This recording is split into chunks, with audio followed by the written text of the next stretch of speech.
ৰাতিপুৱা শুই উঠি মই পদূলিমুখৰ ফালে ওলাই যাওঁতে আমাৰ কঁঠালজোপাৰ পিনৰ পৰা এনেকুৱা ধুনীয়া কঁঠালৰ মলমলীয়া গোন্ধ ওলাই আছিলে আৰু মই মানে কথাটো আমাৰ শ্ৰীমতীক ক'বলৈহে পালোঁ। তাই মানে একদম গৈ পিনি কঁঠালটো এয়া পাৰি আনিলেই আৰু এইফালে তাই এয়া পাৰি পিনি ঘৰলৈ এতিয়া লৈ গৈ আছে আৰু এইফালে কঁঠালটো পাৰি আনিলে। মই কৈছিলোঁ নহয় পূৰা গোন্ধাই আছিলে বুলি। কি খুচি দিলে নেকি কঁঠালটো নেকি? আৰু আজি প্ৰথম খাম কঁঠাল এইফালে আমাৰ ঘৰৰে পকা কঁঠাল। বেটেজি প্ৰথম খাম ন কঁঠাল আমাৰ। খা খোৱা মস্তি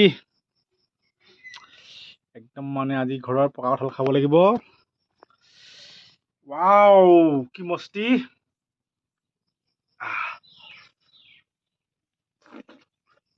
পাত কঁঠাল হয় দেই, একদম মিঠা, গুটিটো সৰু সৰু, ফুটটো সৰু সৰু।